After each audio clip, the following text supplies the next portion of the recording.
أعوذ بالله من الشيطان الرجيم بسم الله الرحمن الرحيم اللهم صل على محمد وعلى آل محمد كما صليت على إبراهيم وعلى آل إبراهيم إنك حميد مجيد اللهم بارك على محمد وعلى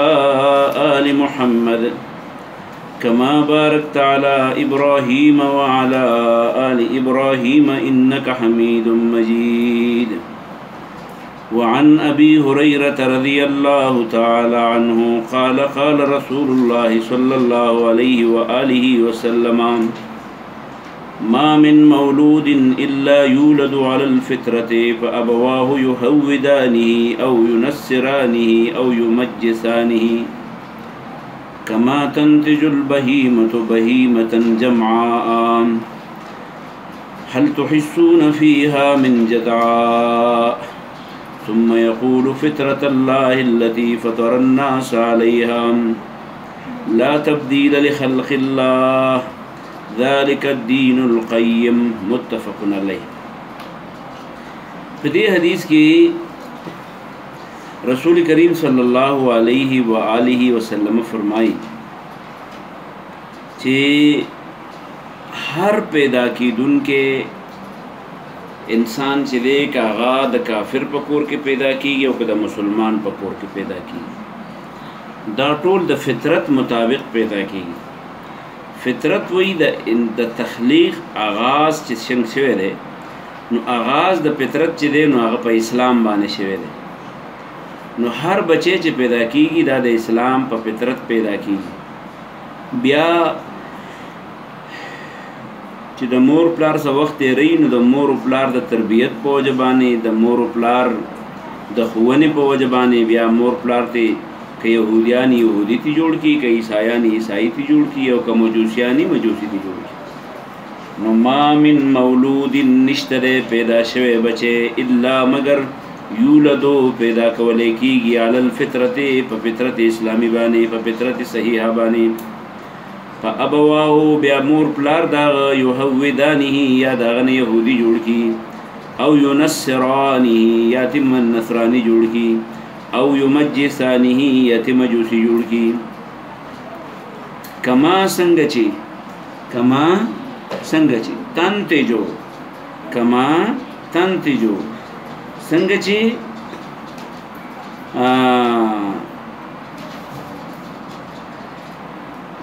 پیدا کئی کما تنتجو څنګه چې زیږی البهیمتو سلورخپی زناور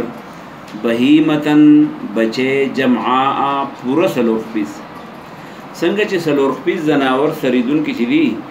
هغه چې کوم بچه پیدا شي نو هغه اق سلورخپی لري داسې نه چې ګنې یو خپل لري او چې څونه غټیږي نو بیا ګنې یوې بل شي او بې بل شي او بې بل شي بلکې هر بچه چې پیدا کیږي نو که هغه یو څاروی ولې نه هغه په سلورخپو پوره پیدا کیږي روغ رمټ. هل تحسون آیا تاسو محسوسوي فيها په دې بچو کې من جدعاء درېخ پیزه چرته پکې لیدلی چې درېخ پو والا نو جواب دی نه. نو بیا الله تبارک وتعالی دا آیت ولوستو د کلام پیغمبر علیه السلام ثم یقول بیا ویل فطرة الله دا الله فطرت التي هغه دی فطر الناس چې پیدا کړی دی خلق علیها په هغې باندې لا تبدیل نشت سوک بدلون کے لخلق اللہ دا اللہ تعالی مخلوق لرا چی دا غیر شکل بدل کی ذالک الدین دا دین دے القیم و سیدہ متفقن علیہ دا حدیث متفقن علیہ. دا مسلمانانو بچی خو دائرہ خبر دا چی دا اسلام پا فطرت بانے پیدا دی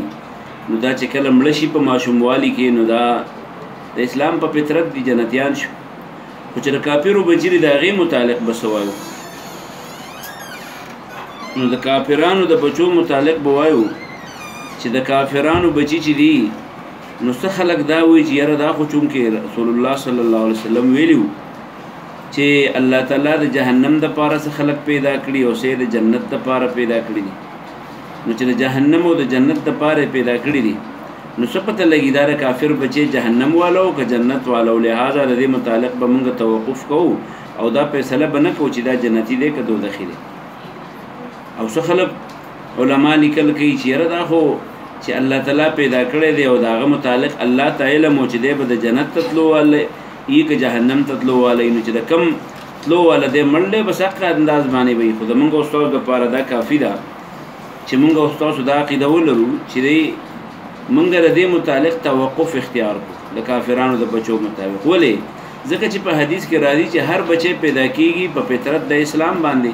نو بیا مور او پلار چې دي د هغې نه بیا یهودي او عیسایي جوړوي. نو لہذا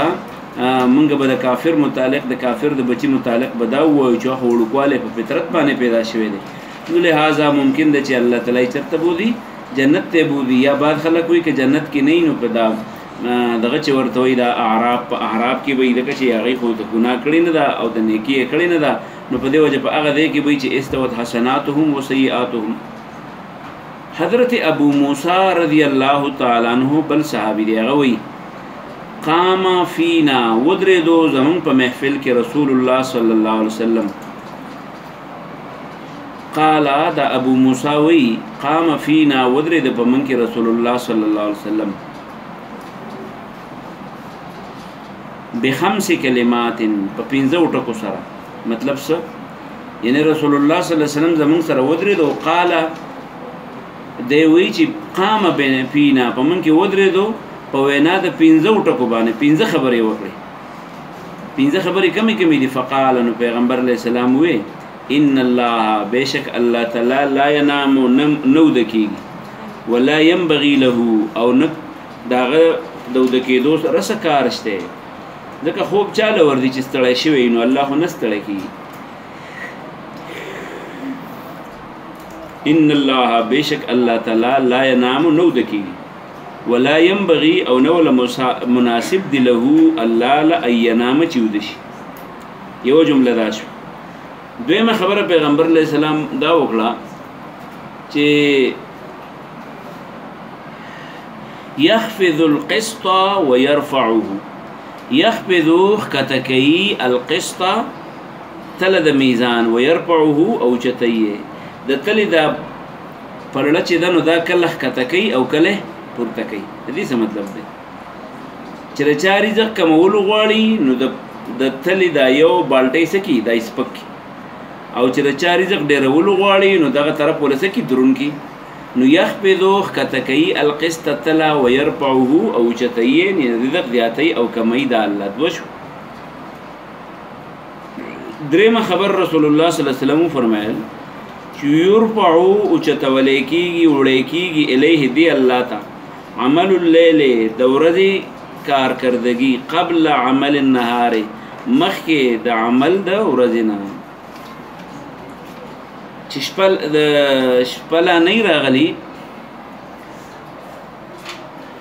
شپلانۍ راغلی د مازدیګر په ټیم کې د ورځې دا ټول کارګزاري چې ده نو دا ملائکه الله ته وخیږي. یرفعو اوچتولی کېږي الیه دی الله ته عمل اللیل کار د شپې و عمل النهار او کار د ورځې قبل عمل اللیل مخکې د عمل د شپې نه. پوه شئ په خبره باندې؟ درې خبرې شو. څلورمه خبره حجابه النور د الله تعالی پرده څه شی دی؟ هغه نور دی. حجابه النور حجاب د دې څه شی دی؟ نور دی. نور د الله تعالی د شغلو ته وایي. نو حجابه پرده د دې شپې او د ورځې النور د الله رڼا ده.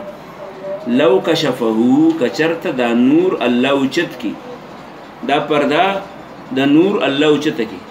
دا شپه ورځ چې کله شپه کېږي او کله ورځ کېږي دا اصل کې د الله د نور نه په پرده کې دي.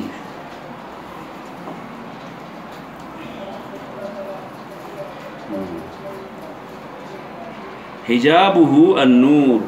د دې ورځې یا د دې شپې دا پرده د څه ده؟ د الله تعالی هغه په نور باندې ده. لو کشفه که الله تعالی لري کی دا نور لأحرقت نو بسوزئی صحباتو اغلمبی او شغلی وجهه د الله د مخ ما هغس انتها چی رسی الیه اغیتا بصوره نظر ده من خلقه د مخلوقاتو داغنا مطلب څه شو د الله تعالی د نور په پردې کې د دې انسانانو نه پټ ده که الله تعالی د خپل نور راښکاره کی نو د الله د نور د لمبي چې دي چې سترګې د کم ځای پورې نظر کوي په مخلوقاتو باندې دا ټول په یو ځای باندې وسوځي ځکه د الله تعالی نور ډېر زیات تیز دی دا سترګې د هغې ادراک نشي کولی وعن ابي موسى د حضرت ابو موسى رضی الله عنه نه روایت دی قال دی وی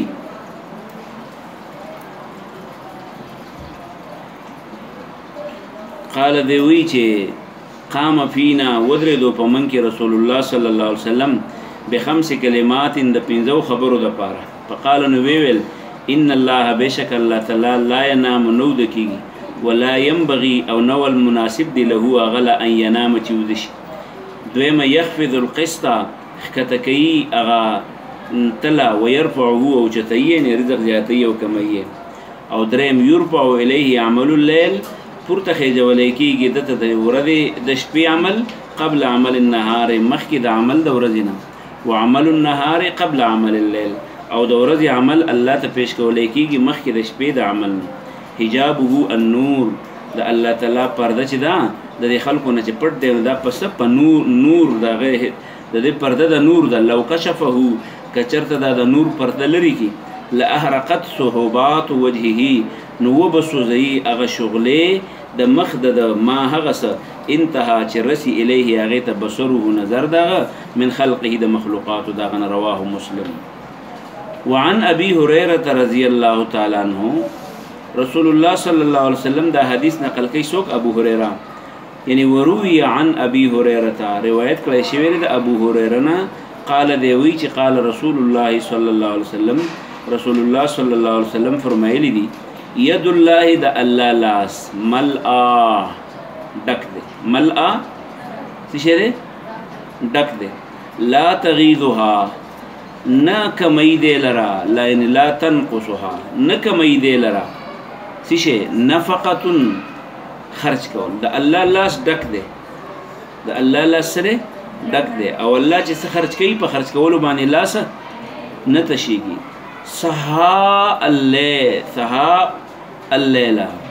سها الليل والنهار څه شی دی را بيدون کې دی هغه خرج د شپې او د ورځې سها ان سهل ماء اذا سال من فوق الليل والنهار منصوبان على الظرف مطلب څه شو دسه مطلب دی چې د الله لاس ډک دی نه کمی دی لره نفقه خرج کول صحاء دا د الله څه شی دی صحاء دا را بيدون کې صحاء او افراغ وي د برنه یو څه کته را بيدل نو صحاء د الله سره را بيون کې د خرج لره الليل والنهار یعنی فی الليل والنهار د شپې هم او د ورځې هم ارایتم ما پوهیږئ ما انفقا سب خرج کړی دی الله تعالی مزد اغه وخت نه خلق السما کله چې اسمان پیدا کړو والارض او زمکه پیدا کړو ما په دې پوهیږئ چې څومره خرج به الله کړی د هغه وخت نه کله چې زمکه او اسمان پیدا کړو فانه ذک شان دی دا د لم یغزی ندی کم شوی ما هغه سفیده چې د الله په لاس کې سو د الله په لاس کې چې سو هغه د اوسه پورې د اسمان د پیدا کېدو د اوسه پورې بسونه الله خرج کړی د الله د لاس نه است ندی کم کړی پوه شي به خبره فانه زکدا چې لم یغزی ندی کم کړی ما هغه سفیده چې د په دې لاس کې او وکانه هو عرشه عرش د الله تعالی علی الماء په وبوانی وبيده او د دې الله په لاس کې الميزان تل د میزان ده يخفضو دا تلخ کتکئی هم ويرفعو او چتئی هم کتکئی په نیکو اعمالو ډیرولو باندې او چتئی د نیکو اعمالو په کمولو باندې نو چاله چې د نیکو اعمالو لا الله تعالی قبول کینو یو په وسو یو په ولک یو په کروڑاو په بدل ورکی او چې د چا په عمل کې اخلاص نه وي نو هغه به په خپله باندې سپکوي نو څه پیدا به ورته میلاو نه شي. وعن ابي هريره د حضرت ابو هريره روایت دی رضی الله تعالی عنہ قال دی وی قال رسول الله صلی الله علیه وسلم رسول الله صلی الله علیه وسلم فرمایل ید الله د الله لاس مل اډک دی لا تغیدها نکمی دی لرا نفقه خرج کولون صحا او دار بیون کې دی د خرج لرام الليل والنهار یعنی فی الليل والنهار شپه ورځ ارایتم ما پوهه کوي ما انفقا سونه خرج بکړی مسکن وخت نه چې خلق السماء پیدا کړی د اسمان او الارض والمکان فإنه شان دا لم يغزي ندي كم شوي ما في يده سجد پلاس کیو وكان عرشه عرش د الله على الماء پوبانی وبيده الميزان او داغه پلاس باندې تلدام يخفض ويرفع کتیه کیه هم د عملونو په کمولو باندې او ويرفع او چتیه هم د عملونو په کمولو باندې متفق علیه. وفي روایت لمسلم يمين الله برمنګو وبيده دسم وایو چې ید الله ملأ هو په مسلم کې د الفاظ دسي چې صرف ید نه دی ویلې یمین الله ملأ د الله د خیلاس ډک دی. قال ابن نمیر او ابن نمیر بل یو راوی دی هغه د ملأ په ځای باندې او د یمین الله په ځای باندې بل ټکی ملآن دواړه لاسونه ډک دي. ملآن دواړه لاسونه په یو کې یو لاس راغلی دی په بل کې دواړه لاسونه راغلي دي او په بل کې خیلاس راغلی دی. درې وانه ټیک دي. لا يغيضها شيء نکمی دے لاس لرا الليل والنهار نشپا او نه ورځ یاد شو. وعنه او د دې حضرت ابو هريره نه بل روایت نقل له قال دی وی سئل رسول الله صلی الله علیه وسلم د رسول الله صلی الله علیه وسلم نو تاسو وشو عن زراری المشرکین دغه بچو د مشرکانو په باره کې چې د مشرکانو بچي به جنت کې کدو ځخ کې نو قال پیغمبر علیہ السلام وتوی الله اعلم الله ته پته به ما د هغه سکانو عاملینا چې هغه بس کوله الله ته پته و دا غي بدلی بول الله ورکی د موږ سره هغه څه کار دي موږ سره د خپل دان غم پکاله یاد شو بس دې کوم بس ته دا وړوي